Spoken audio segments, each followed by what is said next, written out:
President Vladimir Putin, Your Excellency President Azali Assoumani, the Chair of the African Union and President of Comoros, Your Excellency Moussa Faki Mahamat, the Chair of the African Union Commission, Your Excellencies, Heads of State and Government, honorable representatives of various countries represented here, ministers and guests and ladies and gentlemen. Allow me, President Putin, at the onset to thank you, as well as the government and the people of the Russian Federation, for receiving us here in Petersburg and according us great hospitality, and especially last night's wonderful and delicious dinner, and the outstanding performance that displayed the culture of Russia, and especially of St. Petersburg, which is this cultural capital of Russia. We also want to thank you for enabling the artists to end their performance with the great African sounds and drums and dance. That touched our hearts and made us feel at home, and thank you very much for that. Nearly 3 years ago in the city of Sochi, we pledged as African leaders and as the Russian Federation to cooperate in a manner that is mutually beneficial and that serves the interests of our respective peoples. In the intervening years, we have experienced strong geopolitical and economic crosswinds. We continue to count the human cost of the devastating COVID-19 pandemic and its impact on our economies. As South Africa, and indeed as Africa, we are greatly encouraged by the Russian Federation's commitment to deepening collaboration with the nations of Africa. This is important as we chart a new course for economic development, growth, and prosperity, and as we seek to achieve the attainment of the Sustainable Development Goals. As South Africa, we remember with deep gratitude how the support of the people and the government of the then Soviet Union supported our struggle for liberation, as well as the struggles of many other countries and nations on our African continent. Today, our bilateral relationship remains strong. We continue to collaborate in political, economic, social, defense, and security spheres. We work closely across multilateral platforms such as the United Nations, the G20, and as members of BRICS.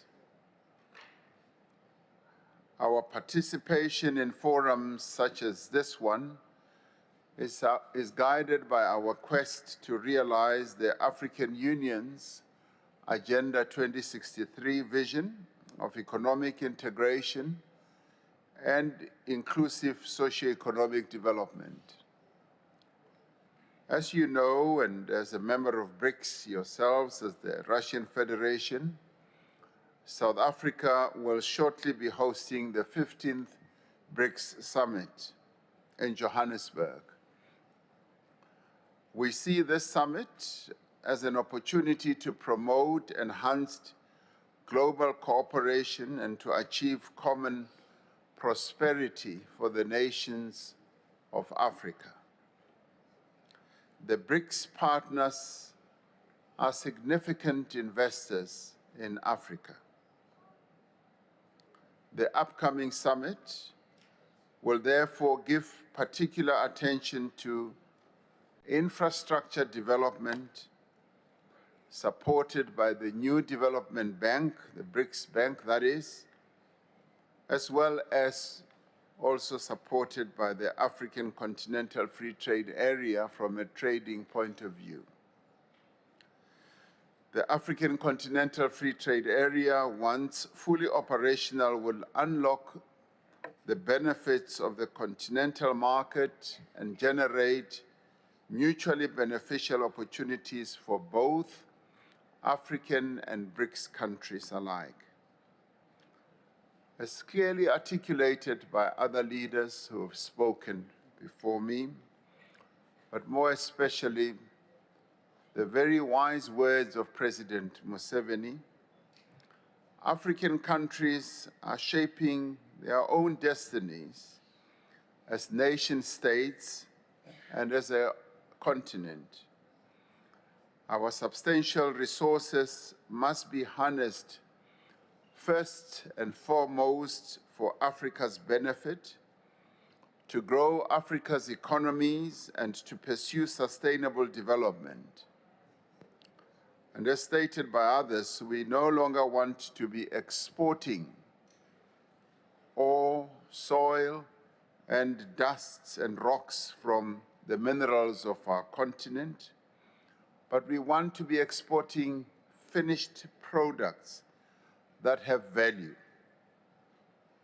There must be respect also for what we do as countries, and we must stop those countries that count their wealth and their assets in terms of the minerals that reside in the African soil, like they did in the past when they counted their wealth. They used to count their wealth in the number of slaves that they owned, that were taken from the African continent.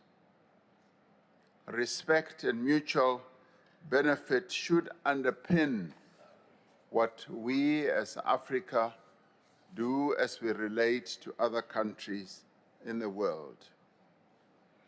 African countries should, as sovereign states, be able to also pursue their own independent foreign policy approaches that are not beholden to any other major global power or blocs. This second Russia-Africa summit is an opportunity to further enhance and strengthen international cooperation and partnership for Africa's development. We welcome the focus on further cooperation between Russia and Africa to promote investment, to facilitate development of value chains and boost capacity to produce and to export finished and manufactured products. The proposed Africa-Russia Action Plan for the coming years should align with the second 10-year implementation plan of the AU's Agenda 2063. This will ensure that there is coherence and that the plan is action-oriented, based on real practical interventions. We should also ensure joint monitoring and evaluation of the action plan. We need to jointly allocate the necessary funding for implementation and be accountable for concrete deliverables. Geopolitical tensions are negatively affecting countries across Africa. As part of Russia-Africa cooperation, we must repeat our call for existing global institutional mechanisms to be strengthened and reformed. Greater participation of our countries of the Global South will promote inclusiveness and engender trust. In this regard, the reform of the multilateral financial institutions as well as the reform of the United Nations Security Council, remain a priority for us. It is totally unfair, inequitable, and unacceptable that a continent that represents 1.3 billion people continues to be not represented on the UN Security Council. In our interconnected world, we are all affected by conflict and instability in other parts of the world. We have a responsibility as nations to work for peace, to support peace building, and to lend our every effort to bring an end to conflict and war wherever it occurs. As South Africa, we are steadfast in our position that negotiation and dialogue and adherence to the United Nations Charter are necessary for the peaceful and just resolution of conflicts. It is our hope that constructive engagement and negotiation can bring about an end to the ongoing conflict between the Russian Federation and Ukraine. We want to thank you, President Putin, for receiving and listening to the African leaders who came to St. Petersburg on the 17th of June, led by the Chair of the African Union, His Excellency President Azali Assoumani, where we discussed a number of issues that we believed could lead to a solution of the conflict. And we look forward to engaging further with you later today to hear precisely how some of those proposals can be taken forward. In conclusion, we look forward to the Russia-Africa Summit playing a key role in supporting our objectives of African integration, economic growth, peace, and prosperity. I thank you. Спасибо большое, уважаемый коллега, дорогой друг. Мы с вами солидарны в том, что касается перспектив